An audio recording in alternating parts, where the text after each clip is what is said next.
The man in Marian's foyer had one hand under a cardboard box and the other wrapped around the spine of her first edition, Edith Wharton. "Please put that down," she said. Everyone turned. Tessa stood beside 11 boxes marked "Fragile," holding a yellow legal pad against her chest. "You're home." The walnut bookcase behind her was empty. Its brass key hung from the lock on a piece of blue thread. The dealer lowered the book into the box. "Marian Bell? My husband's sister invited you into my house while I was away. She boxed my rare books and named her price." "I told him 82, Tessa said quickly, "for the full collection." Daniel came out of the kitchen, wiping his hands on a dish towel. "I approved it." As if the collection were his. The dealer glanced at the payment folder on the entry table but did not open it. The insurance schedule and purchase records identify Mrs. Bell as the owner. "Before I take payment or remove anything, I need her signature." He slid a form from his folder. Across the top, in heavy black print, were the words, "Owner's Release." Marian looked at Daniel. "How long have you been planning to sell my books?" He dropped the dish towel on the console. One corner landed in the little dish where Marian kept spare keys. "Can we not do this in front of Mr. Price?" "Owen is fine," the dealer said, in the voice of a man who would prefer not to be anything at all. Tessa let out a breath. "Nobody was trying to steal from you. You put my property in boxes. Professionally packed boxes." Owen looked down at one bowing cardboard side. "Those are medium-duty moving cartons." "They're books," Tessa said. "They're not peaches." Marian crossed the foyer and lifted out the Wharton. The jacket had been removed and folded inside the cover, a strip of wax paper pressed against it. Someone had at least listened when she explained that old jackets tore at the hinges. That almost made it worse. A blue paper slip protruded from the back. In Marian's handwriting it read, "Brattle Street, October 2008. First month in the condo. Ate cereal on the floor." Daniel had been there that night. He had held the bowl while she slid open the auction wrapping with a butter knife. "Who packed these?" she asked. "I did most of them," Tessa said. Daniel helped with the top shelves. Marian looked at her husband. "You used the key." Daniel's eyes went to the blue thread. "We needed to inventory them." "You already had an inventory." Silence tightened his face. Owen cleared his throat. He was in his late 50s, perhaps, with silver hair cut close and a camel coat too fine for hauling boxes. "The spreadsheet Mr. Bell sent listed 184 items. I was told you had agreed in principle, Mrs. Bell, but preferred that the family handle the transaction." "What exactly did he say?" "Marian." She kept looking at Owen. He rubbed his thumb along the edge of the folder. That discussions involving the collection had become emotional. Tessa gave a tiny, humorless laugh. "Well..." Marian set the Wharton on the console. "The answer is no." Daniel stepped toward her. "You haven't even heard what this solves." "The sale? The situation? What situation?" His gaze flicked to Tessa, and Tessa suddenly became interested in her legal pad. Owen gathered his papers. "Without the owner's release, there is no transaction. I'll leave you to discuss it." "These boxes took 3 hours, Tessa said. He paused with one glove on. "Then I suggest you take your time unpacking them." For the first time since Marian had opened the front door, she almost smiled. Owen handed her a business card. His fingernail touched the line below his name: Estates, Libraries, Private Collections. "Email me. Written confirmation that you are declining. I'll delete the digital inventory from the active file." "You shouldn't have it in the first place." "No," he said, "I shouldn't." Daniel opened the door hard enough that it struck the rubber stop. Cold November air curled into the foyer. Owen nodded to Marian and left without touching the boxes. Across the street, the neighbor's terrier barked at the black car idling by the curb. Tessa watched through the side light until it pulled away. Then she spun around. "Do you understand what you just did? I came home. You embarrassed us in front of a professional." Marian picked up the dish towel and folded it once, because otherwise she might twist it until her hands hurt. "Why is your mother selling her condo?" Daniel stared at her. Who said she was? The legal pad says, Judith Closing. Tessa turned the pad face down. A truck groaned on the avenue 2 blocks away. Marian could hear the radiator ticking in the dining room. Every ordinary sound in the house seemed indecently calm.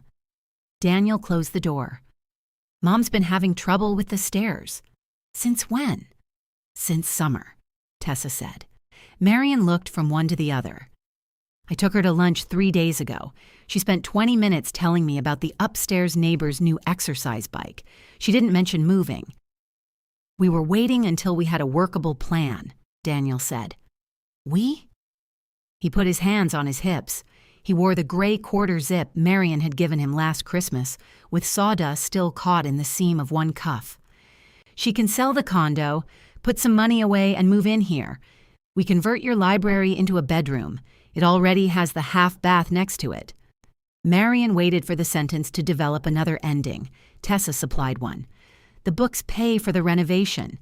Mom doesn't have to drain her retirement, and you get rid of a room you barely use.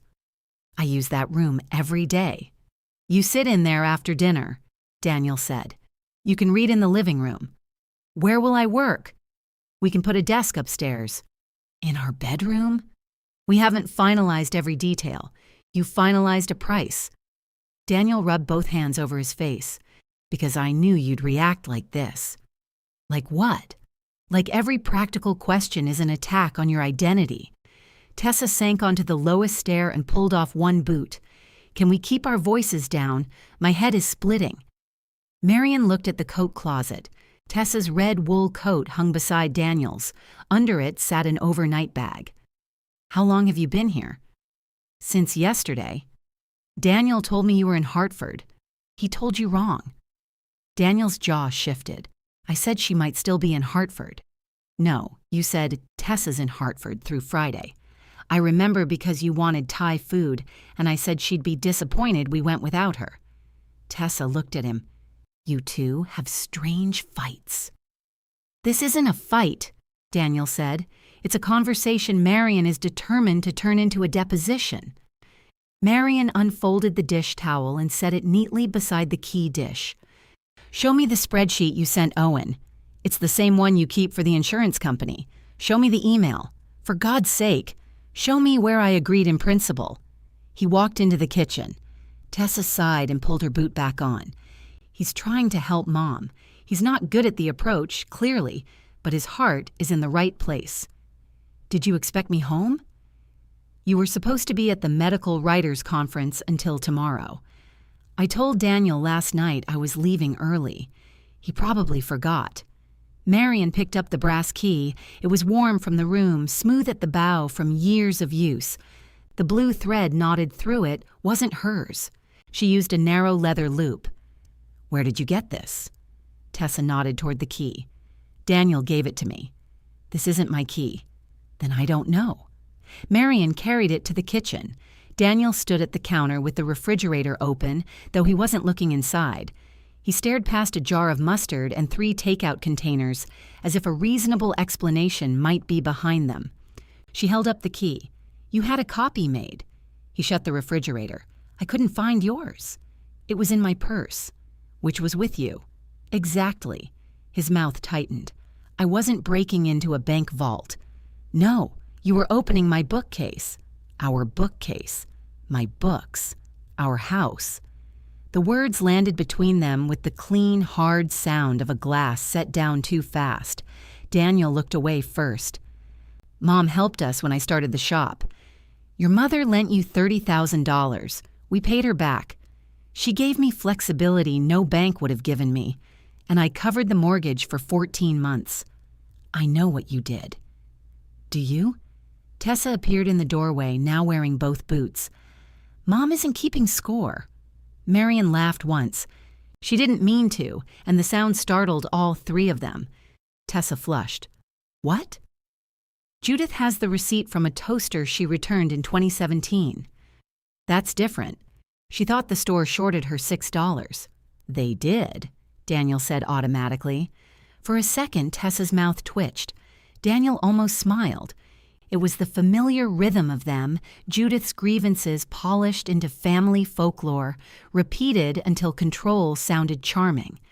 Then Daniel remembered where they were. He drew out a chair. "Sit down, please. I'm asking you to hear the whole plan."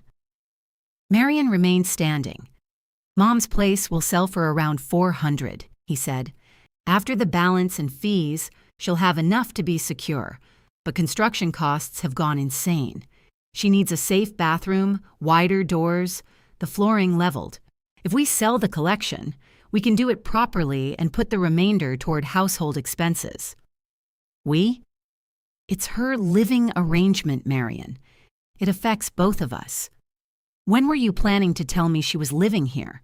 "Tonight, after the books were gone. The dealer wasn't taking them today. He was inspecting and making the offer. He brought a payment agreement, standard paperwork. He brought a release form with my name on it." Daniel pushed the chair back under the table. "You don't care about the number?" "I care that you tried to sell something you knew was mine. I thought once you saw the number, you'd be relieved." "Relieved? You insure them. You catalog them. You worry about humidity. Every vacation you check the thermostat from your phone. They own you as much as you own them." She stared at him. His expression softened, which was somehow crueler. "Maybe I handled it badly, but I was trying to free us from something." "No, you were trying to free the room." Tessa leaned against the doorframe. "And help his mother." "Your mother?" "Our mother, yes. Daniel is allowed to care what happens to her." Marian picked up her phone. Daniel watched her unlock it. "What are you doing?" "Writing Owen." "You said no. He heard you." "He asked for written confirmation." She typed with both thumbs. "I am the sole owner of the collection inspected today at 41 Grant Avenue. I do not authorize its sale, removal, consignment, valuation for sale, or transfer by Daniel Bell, Tessa Bell, Judith Bell, or anyone acting for them. Please confirm that the transaction is closed." Daniel read over her shoulder. "You don't have to make us sound like criminals. Move." He stepped back. She sent the email. Before she could lower the phone, a reply appeared. Confirmed. "No transfer will occur without a release signed by you in my presence." Tessa pushed away from the doorway. "Great, wonderful. Mom loses the contractor, I'm out the money I put into her condo, and these can go right back on the shelves to gather medically controlled dust." "You put money into the condo?" "Paint, repairs, staging. She was reimbursing me after the sale." "Of the condo?" Tessa opened her mouth, then looked at Daniel. Marian saw the answer move between them. "After the sale of my books," she said. "It was temporary," Daniel said. "Tessa stepped up when we needed her." "How much?"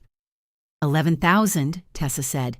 "You spent $11,000 because Daniel promised you money from property he didn't own? He said you'd agreed." The anger left Tessa's face as she spoke. Not all of it, but enough. Marian looked at Daniel. "You told Owen I agreed. You told Tessa I agreed. Did you tell your mother too?" He folded his arms. That was answer enough. Marian walked back to the foyer. The boxes blocked the bookcase like a crude barricade. She lifted the nearest one and felt the bottom sag. "What are you doing?" Daniel asked. "Putting them back." "You'll damage something." She looked at him over the carton. He had the decency to hear himself. Tessa came beside her and took the other end. "Not like that. The bottom's weak." For the next 40 minutes, the three of them unpacked without speaking. Tessa read shelf numbers from Marian's inventory labels. Daniel carried the heaviest volumes. Marian checked jackets, corners, and blue slips before returning each book to its exact place. On the 5th shelf, she found a strip of paper that wasn't hers. It was folded inside the Wharton, a printout of Daniel's email to Owen, marked with Tessa's handwritten pricing notes. "My wife has accepted that the collection should be liquidated," Daniel had written 3 weeks earlier. "She's sentimental and may become hesitant if contacted directly, so please coordinate through me." Marian read it twice. 3 weeks earlier, she and Daniel had been in bed discussing where to spend their anniversary. He had suggested Boston because she loved the bookshops. She slipped the email into her pocket. Then she turned the copied brass key in the lock and heard the mechanism close around something that no longer belonged to either of them. Daniel set a stack of books on the rug and reached for the key. Marian closed her hand around it. "I was going to open it," he said. "I know. We're not doing this now. You were doing it 3 weeks ago." Tessa sat back on her heels beside an empty carton. A strand of hair had come loose and stuck to her lipstick. What happened 3 weeks ago? Daniel looked at Marian's coat pocket. She took out the folded email and gave it to Tessa. He said, "That's private correspondence." Tessa unfolded it. "You printed it for me. I mean between Marian and me. You wrote it to Owen." "You know what I mean." Tessa read the page. Her face changed at the word liquidated. This says she might get hesitant. She is hesitant. She said no, that's not the same thing. Marian hadn't expected that from her. Neither, apparently, had Daniel. He bent to collect the remaining packing paper. "You were happy to help this morning." "I thought she'd backed out of something you'd both discussed. I didn't think you made up the discussion." "I didn't make it up. We've talked about downsizing the collection." "When?" Marian asked. "You've said yourself you can't keep buying books because there's nowhere to put them." "That means I can't keep buying books. It means there's a space problem." Tessa handed the email back. "I'm going home." Daniel straightened. "You said you'd stay and talk to Mom." "I'm not telling her this went wrong." "She's expecting you." "Then you tell her." "Tessa." She stepped over a collapsed box and tugged her coat from the closet. "You told me Marian agreed. You told me the offer would cover what Mom owes me before the contractor needed his deposit. You made me the person standing here with a price tag when she walked in." "You named the price," Marian said. Tessa's chin rose, ready for a fight, then lowered. "Yes, I did." It wasn't an apology, but it was the first clean sentence anyone besides Owen had spoken all afternoon. After Tessa left, Daniel took the boxes to the garage. He flattened each one carefully and stacked them beside the recycling bin, as though good cardboard management might restore his character.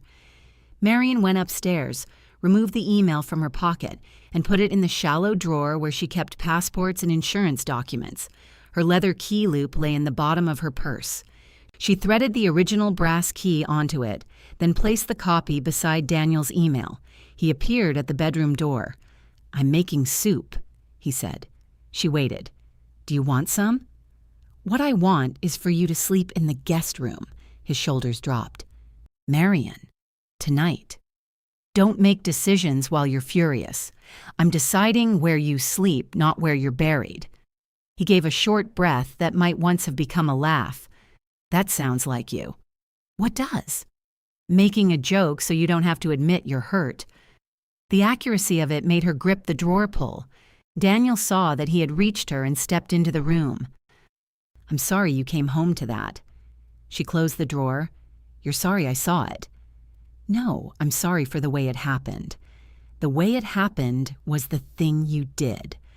I was trying to get actual numbers before we had another abstract conversation where everything is impossible. We didn't have an abstract conversation. We had no conversation." He leaned against the dresser. "Would you ever have said yes? To selling the whole collection so your mother could move into my office?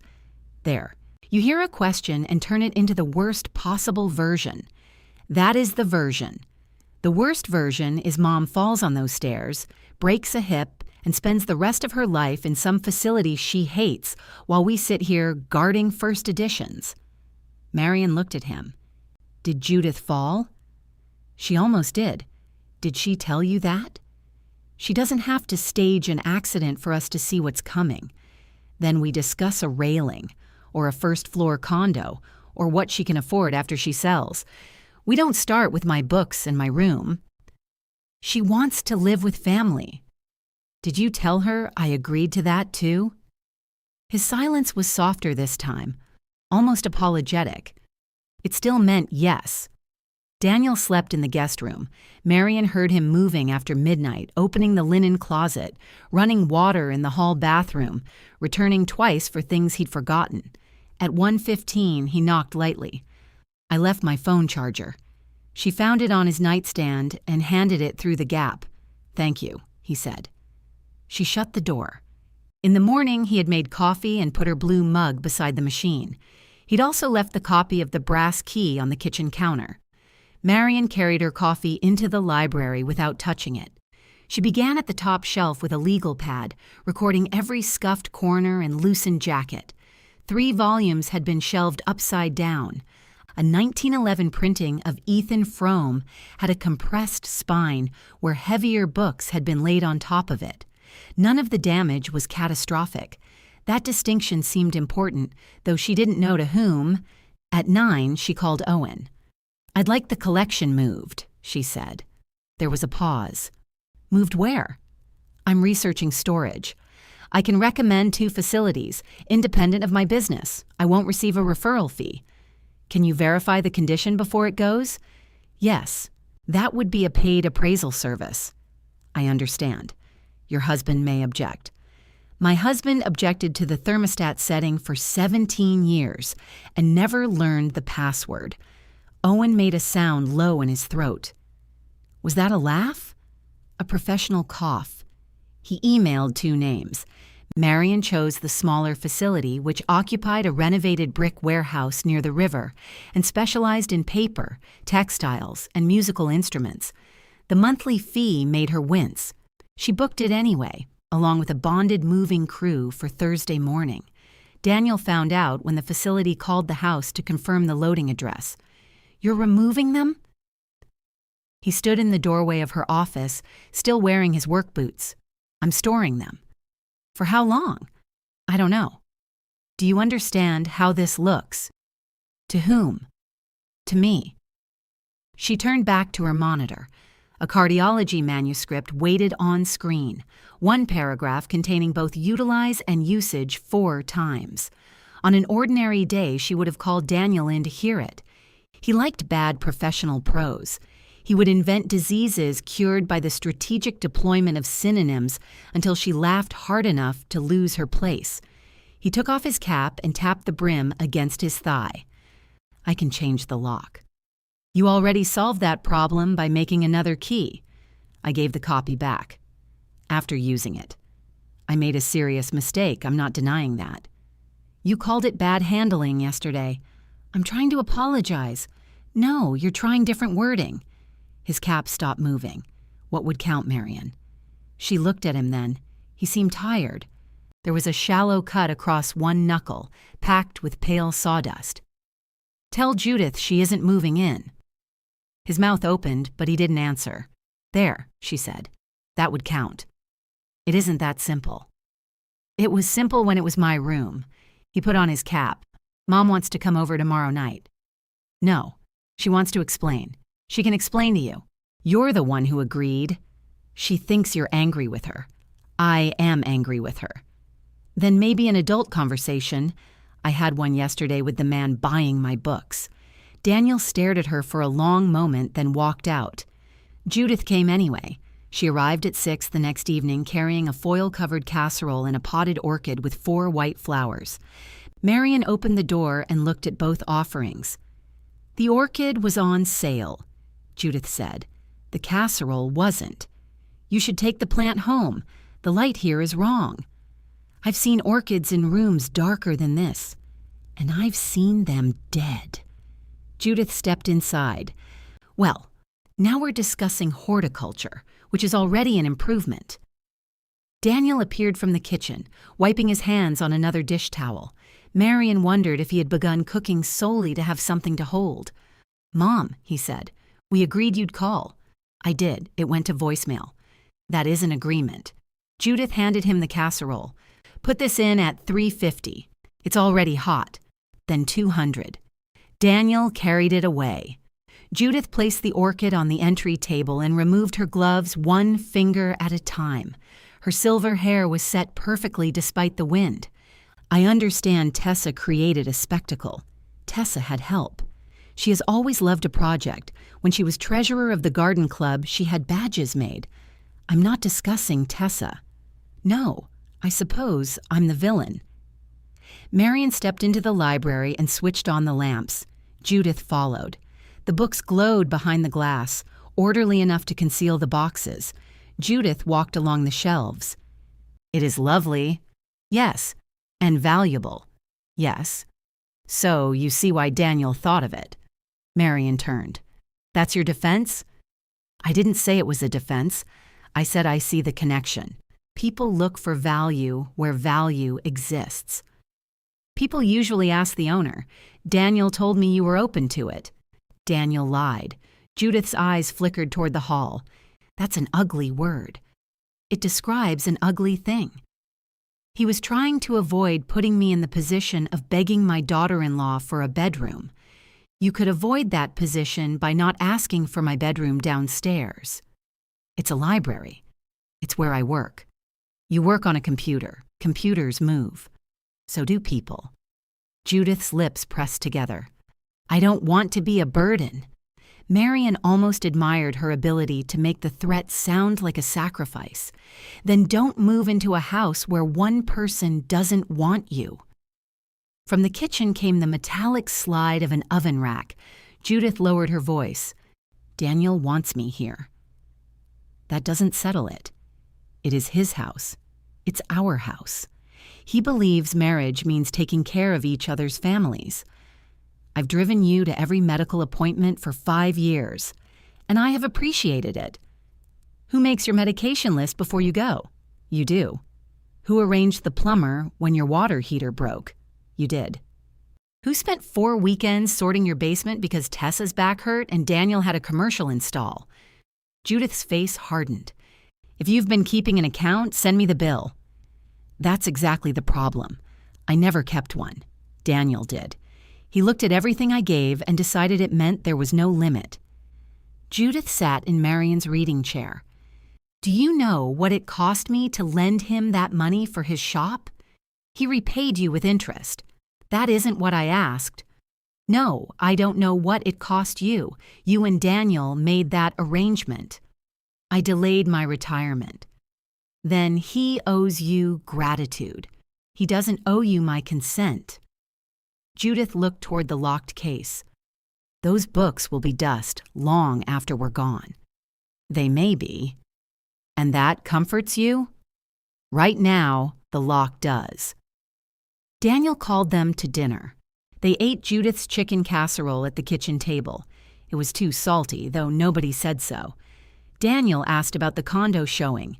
Judith said the agent wanted her to remove 2 armchairs because buyers lacked imagination. Marian asked if she had considered a 1-story unit near Tessa. Tessa's building doesn't allow residents to park overnight in the guest spaces, Judith said. You'd be a resident, Marian said. That was humor, dear. Daniel poured more water than his glass could hold. He wiped the spill with his napkin. After Judith left, the orchid remained on the entry table. She forgot it, Daniel said. She didn't. Marian carried it to the kitchen and set it beside the sink. 1 white petal dropped onto the counter. The movers arrived Thursday at 8. Owen came 15 minutes later with a rolling case, cotton gloves, and none of the warmth he had shown over the phone. He worked shelf by shelf, comparing condition against Marian's inventory while the crew waited. Daniel stood in the foyer, arms folded. When Owen reached the compressed Ethan Frome, he looked at the packing photographs on Tessa's phone and marked fresh pressure damage. Repairable? Marian asked. Likely. The jacket crease may remain. Daniel said, You're billing us for that? Owen capped his pen. I'm documenting it. Same difference. No, Marian said. It isn't. Tessa had come because Marian asked for the photographs. She stood near the stairs holding the legal pad from the day of the attempted sale. I put that one on top. Owen turned the book gently. It was photographed beneath 4 larger volumes. Tessa looked at Daniel. He was studying the floor. Marian felt something inside her go very quiet. They had almost finished loading when Daniel said, You're really taking everyone? Marian touched the brass key in her pocket. Yes. He looked into the empty case. And what happens to the room? For now, it stays mine. The movers carried out the last carton. Owen followed them, leaving the glass doors open. That evening, Marian sat at the dining table with Daniel's company laptop and the binder she had maintained since his first invoice. She reconciled the current month, printed the outstanding receivables, and wrote the passwords he would need on a clean sheet of paper. Daniel came in while she was labeling the folders. "What's this?" "Your books." He looked at the binder, then at her. "Very funny. I'm done managing the shop accounts." His expression shifted slowly. "You can't just stop. I've brought everything current through today. I have bids due. The bid templates are in the blue folder. Payroll is next week. The service runs Friday. Instructions are under payroll." "I don't know that system." "I didn't either. Then I learned it." He pulled out the chair across from her, but remained standing behind it. "You're trying to hurt my business." "No, I'm returning it to you." "For how long?" "I don't know." "That seems to be your answer for everything. It's the only honest one I have." He picked up the password sheet. His eyes moved down the page as if it were written in another language. Then he reached the final line, where Marian had listed Judith Bell, loan repaid, balance 0. He sat down. "You could have helped me without taking from me," Marian said. "You never even tried." Daniel held the page by both edges. "I thought you'd come around." "You thought I'd clean up what you decided." He looked toward the empty library where the glass doors stood open and the copied key no longer fit anything important. "What if I don't?" she asked. He raised his eyes. It was the first time since she came home that he looked frightened. "Then learn," Marian said. Daniel looked down at the payroll instructions again. "That's easy for you to say." "No, it wasn't." She slid the blue folder toward him. He left it on the table when he went upstairs. Marian called after him once, not to argue, but to remind him the company laptop was still open. He came back, shut it, and carried everything to the guest room without looking at her. The next morning, Marian opened an individual checking account during her coffee break.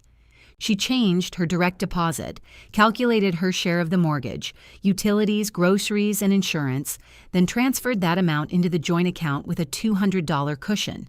She emailed Daniel the figures. He called her before she finished proofreading the subject line. "You opened another account?"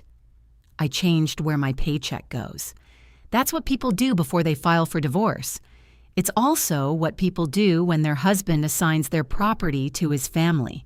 "I told you I was sorry. You told me I should sell the books. I said I was sorry for going around you. You're still hoping the answer changes." He lowered his voice.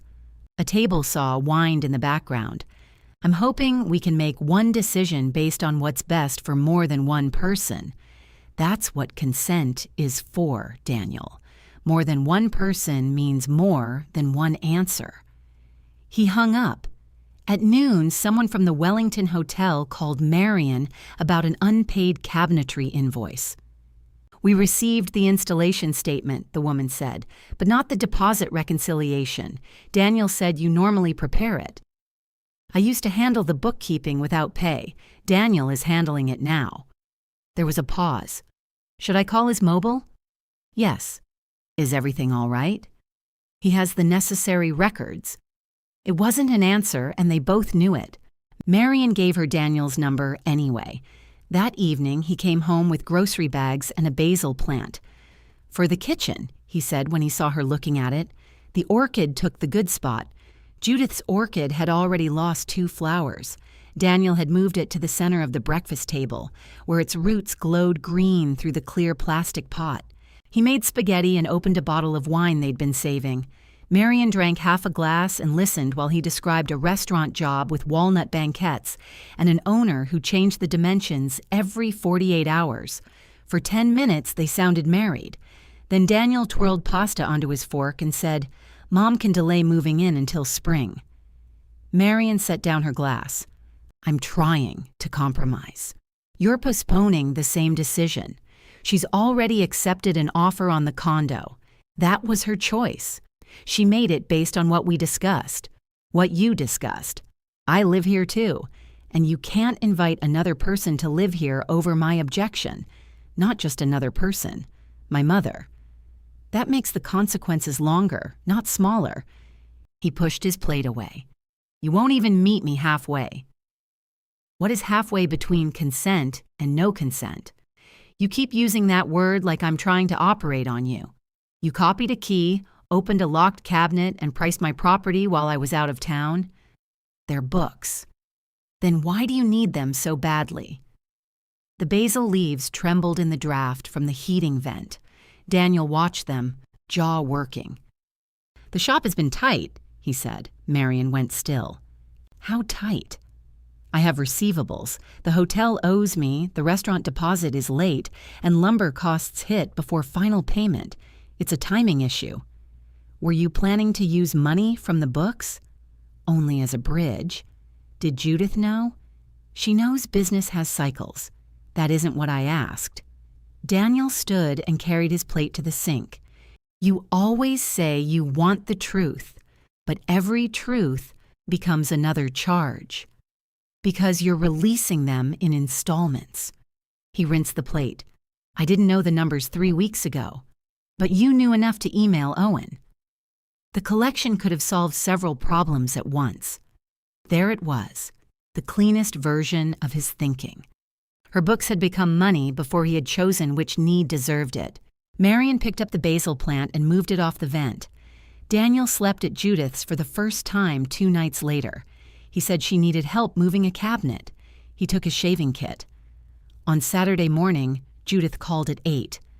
My appointment was moved to Monday, she said, 11:30. Marian sat on the edge of the bed. All right. I thought you might want to put it in your calendar. Daniel can take you. He has a delivery. Tessa? She's working. So am I. Judith breathed into the phone. It's 40 minutes. It's usually closer to 2 hours once we park and wait.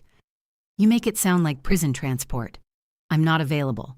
You've always taken me. Yes. Another breath, sharper this time. Are you withholding transportation because of the books? I'm no longer arranging your life around a move I didn't agree to. This appointment has nothing to do with moving.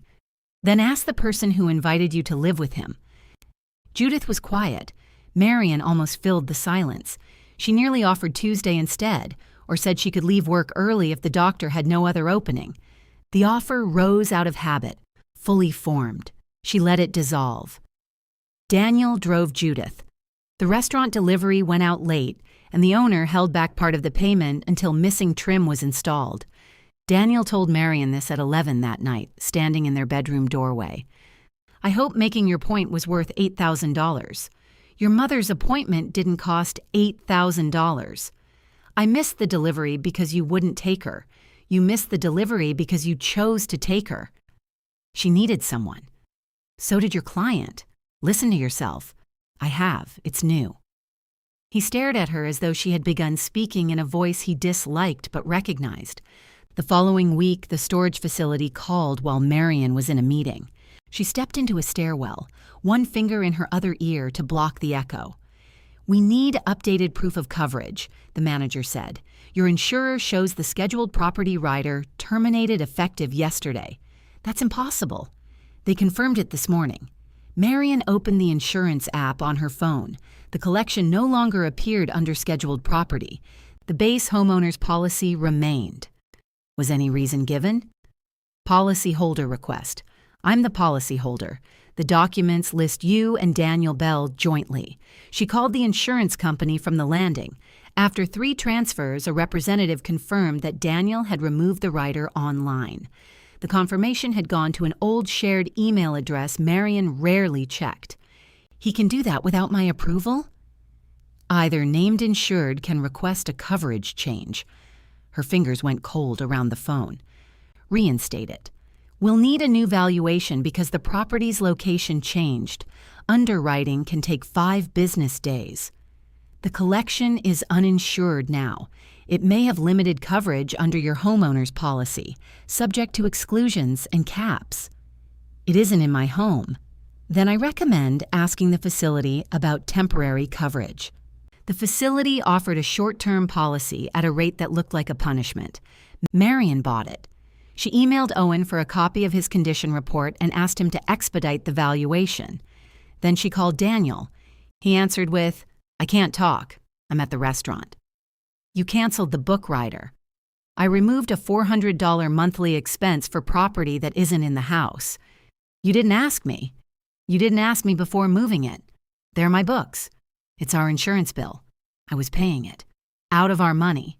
My paycheck went into that account. So did mine. You put the collection at risk to save $400? It's in a vault. It's in a climate-controlled warehouse. Buildings have pipes. They have roofs. Then insure it yourself.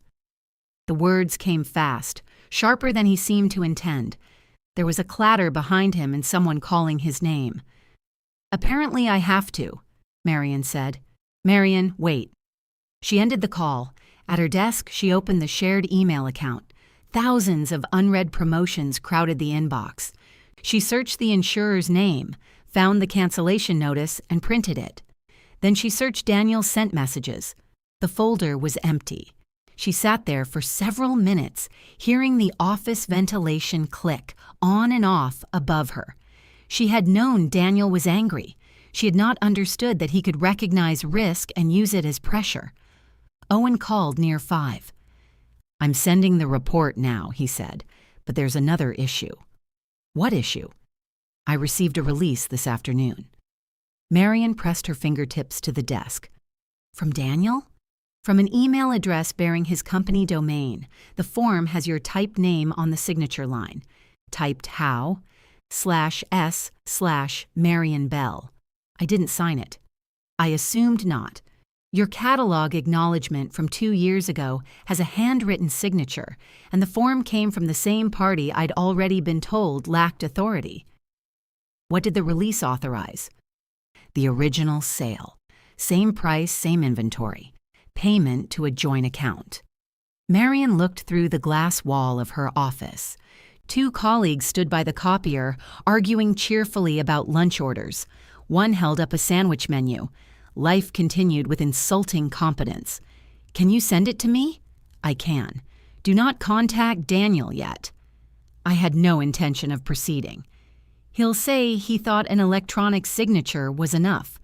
"That isn't the relevant problem." "No," Marian said, "it isn't." The form arrived while they were still on the phone. Daniel had checked a box affirming that all owners consented. Below her typed name, he had entered her personal email address incorrectly, leaving out one letter.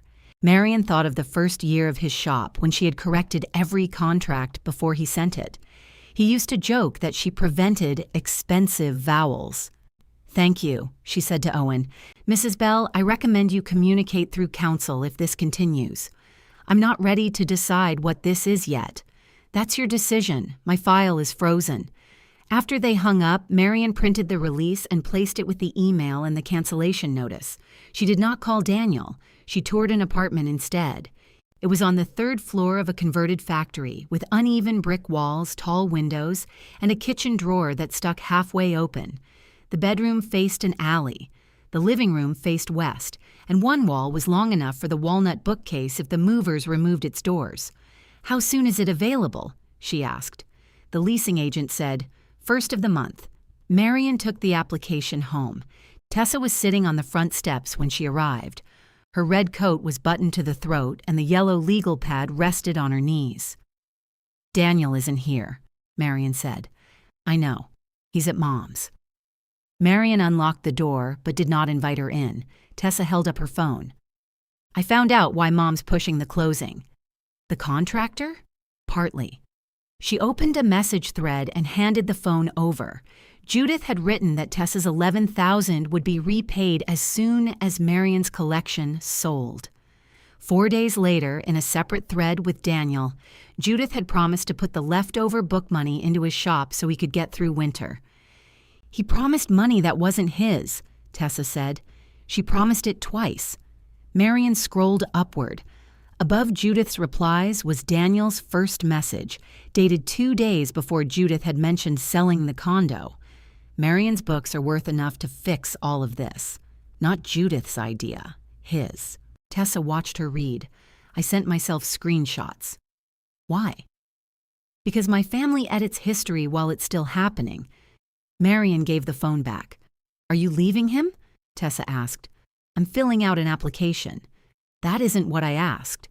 It's what I know. Tessa nodded. Fair. Before she left, she placed the yellow legal pad on the entry table. It contained the original box list, Tessa's pricing notes, and Daniel's calculations for dividing the proceeds. That night, Daniel texted from Judith's condo. Owen agreed to meet Friday. Mom closes Monday. Please come before you decide something neither of us can undo. Marian read it twice.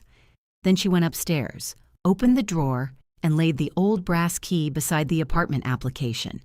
For the first time, she did not have to decide which one meant home. Marian signed the apartment application before she went to bed. She did not sign Daniel's release. At 9, the next morning, she called Owen and asked whether the Friday meeting was his idea. No, he said. Mr. Bell requested an opportunity to resolve the disputed transaction. Did he use those words? He said this had become a family misunderstanding. Of course. I told him I would meet only if you attended. I'll attend, but I want to see the collection first. Owen met her at the storage facility Friday morning. The manager rolled out the wire carts and they worked beneath white lights that made every scratch and stain look newly committed. Marian had spent Thursday evening reviewing Owen's valuation. She selected 3 books, a signed Steinbeck she had bought because the price was low, a private press Virginia Woolf she admired more than loved, and a nearly pristine first edition of a travel memoir she had never finished.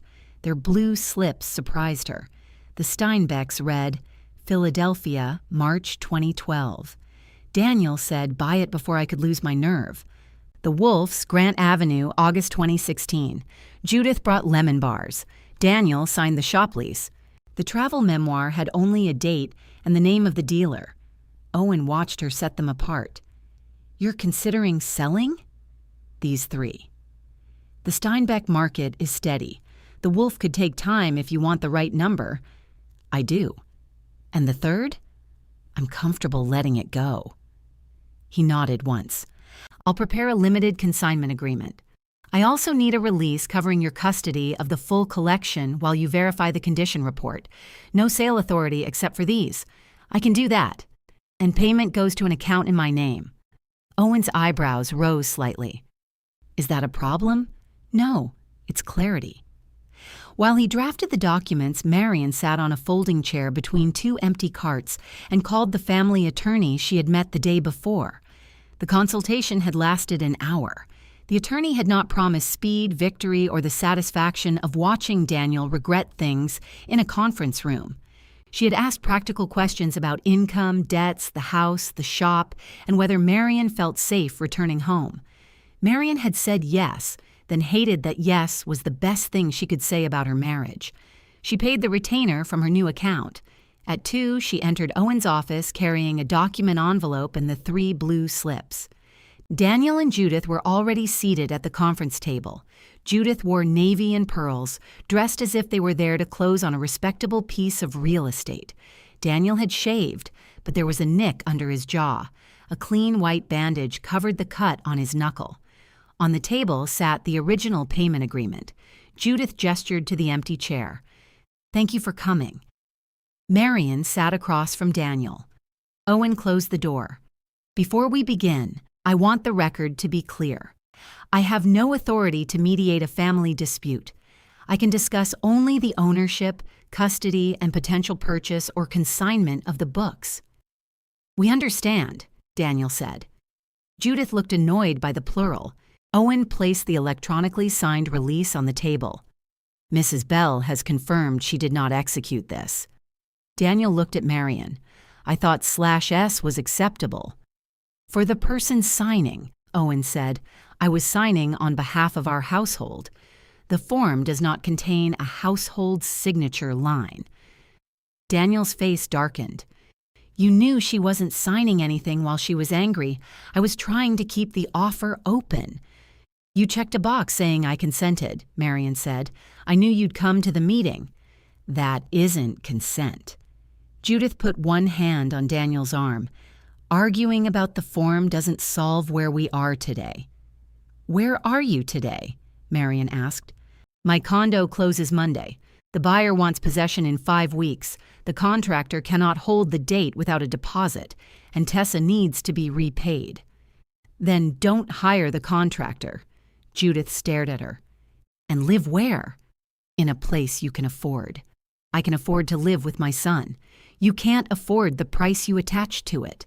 This is not only about me. Daniel's business needs operating cash. He has worked himself raw building something. So have I. You have a salary.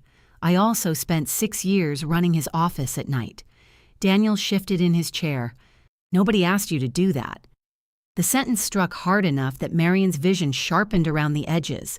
He heard it after he said it. That came out wrong. No, she said. It came out finished. I mean, I didn't force you. You wanted the shop to succeed. I did. And I'm grateful. Until gratitude required you to hear no. Judith removed her hand from his arm. Daniel, tell her what you told me last night. He looked down at the table. Marian waited. He drew a breath. Mom isn't moving in.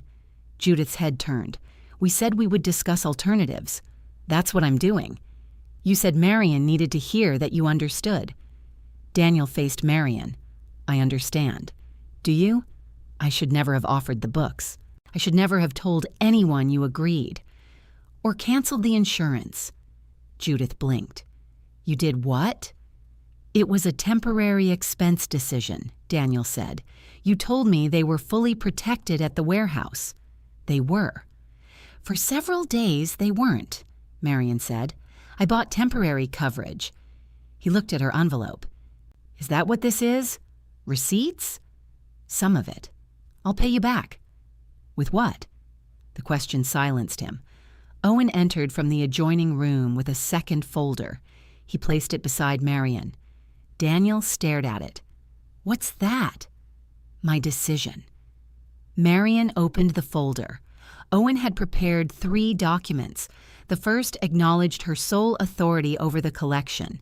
The second permitted his firm to hold and inspect all 184 items for condition and provenance, while granting no right to sell or transfer them. The third authorized consignment of 3 books, listed by title, edition, and inventory number. Marian read every line. Judith leaned toward her. You're selling some? Yes. Relief passed across Daniel's face before he controlled it. Okay, that's a start. Marian turned to the payment instructions. It isn't your start. She wrote in the routing information for her individual account.